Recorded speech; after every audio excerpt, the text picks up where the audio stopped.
Hi அஸ்ஸலாமு அலைக்கும், welcome back to the sweet escape cooking. இன்னைக்கு நாம ரொம்ப டேஸ்டி அண்ட் ஸ்பைசியான ஓக்ரா பிரிஞ்சால் கறி புளி சேர்க்காம எப்படி செய்யலாம்னு பார்க்கலாம் வாங்க. இப்போ நாம ஸ்டவ் ஆன் பண்ணி பேன் வச்சுக்கலாம். 3 டேபிள் ஸ்பூன் நல்லெண்ணெய் ஊற்றிக்கலாம். கடுகு 1 டீஸ்பூன், வெந்தயம் 1 டீஸ்பூன், வெள்ளை உளுந்து 1 டீஸ்பூன் ஆட் பண்ணிக்கலாம். 10 போல பூண்டு ஆட் பண்ணிக்கலாம். ஸ்லைஸாக கட் பண்ணி வச்ச பல்லாரி வெங்காயம் 2 ஆட் பண்ணியிருக்கேன். இதை நம்ம நல்லா வதக்கி விட்டுடலாம்.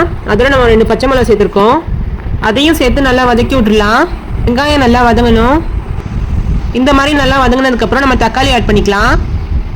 மீடியம் சைஸில் 2 பழுத்த தக்காளி கட் பண்ணி வச்சிருக்கேன், அதையும் ஆட் பண்ணிக்கலாம். ஆட் பண்ணிட்டு நல்லா வதக்கி விட்டுடலாம். இப்போ ஒரு லிட்டை போட்டு மூடி 2 நிமிஷம் வேக வச்சு எடுத்துக்கலாம். கொஞ்சம் போல் மல்லி புதினா ஆட் பண்ணிக்கலாம். தக்காளி இன்னுமே நல்லா வதங்கணும். ஒரு லிட்டை போட்டு மூடி வேக வச்சு எடுத்துக்கலாம். இப்போ நம்ம 2 நிமிஷம் கழிச்சு ஓப்பன் பண்ணி பார்க்குறோம். ஓரளவு வதங்கியிருக்கு, எண்ணெய் பிரிஞ்சு வந்து இன்னுமே நல்லா மசிஞ்சு வதங்கணும். இதோட சோம்பு 1/2 டீஸ்பூன் ஆட் பண்ணிக்கலாம். 1 டீஸ்பூன் ஃபுல்லாக இஞ்சி பூண்டு பேஸ்ட் ஆட் பண்ணிக்கலாம். ஆட் பண்ணிட்டு நல்லா வதக்கி விட்டுடலாம். இந்த மாதிரி கன்சிஸ்டன்சி வந்ததுக்கப்புறம் நாம ஸ்பைசஸ் ஆட் பண்ணிக்கலாம். 1 டீஸ்பூன் மிளகாத்தூள் ஆட் பண்ணிக்கலாம். 1/4 டீஸ்பூன் மஞ்சள் தூள் ஆட் பண்ணிக்கலாம். 1/2 டீஸ்பூன் மிளகுத்தூள் ஆட் பண்ணிக்கலாம். 1/2 டீஸ்பூன் ஜீரகத்தூள் ஆட் பண்ணிக்கலாம். 1/2 டீஸ்பூன் மல்லித்தூள் ஆட் பண்ணிக்கலாம். ஃபுல்லாக மிக்ஸ் கொடுத்துடலாம். இப்போ நம்ம அரைஞ்சி வச்சிருக்க வெண்டைக்காவையும் கத்திரிக்காயும் இந்த மாதிரி நம்ம போட்டுக்கலாம். அதில் போட்டு நல்லா ஃபுல்லாக மிக்ஸ் கொடுத்துடலாம். இதில் நம்ம பூண்டு வெந்தயம் சேர்த்து செஞ்சுருக்கிறதுனால டேஸ்ட் இனிமேல் நல்லா இருக்குங்க உங்களுக்கு. இப்போ நம்ம உப்பு ஆட் பண்ணிக்கலாம். தேவையான அளவு உப்பு ஆட் பண்ணிட்டு ஃபுல்லாக மிக்ஸ் கொடுத்துருங்க. இப்போ இதில் நம்ம கோகோனட் பேஸ்ட் ஆட் பண்ணிக்க போகிறோம்.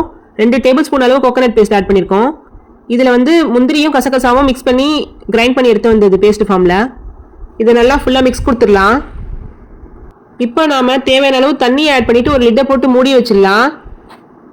ஒரு 5 நிமிஷம் குக் ஆகி வந்ததுக்கப்புறம் நம்ம அடுப்பை ஆஃப் பண்ணி எடுத்துடலாம். வேறு எந்த மசாலாவும் சேர்க்கணும்னு அவசியம் கிடையாது. இதுலேயே உங்களுக்கு அழகாக வெந்து வந்துடும். இப்போ நம்ம ஓப்பன் பண்ணி பார்க்கும்போது ரொம்பவே டேஸ்டியான ஓக்ரா பிரிஞ்சால் கறி டேஸ்ட்டாக சூப்பராக ரெடி ஆயிடுச்சு பாருங்க. இதோட நம்ம கொஞ்சம் கறி லீவ்ஸ் ஆட் பண்ணி ஒரு பிளேட்டில் சர்வ் பண்ணி எடுத்துடலாம். டேஸ்ட் ரொம்பவே அருமையாக இருந்துச்சுங்க. பிரியாணி கறி குழம்புக்குனா காம்பினேஷன் ரொம்பவே நல்லா இருக்குங்க. மறக்காம ட்ரை பண்ணி பாருங்க.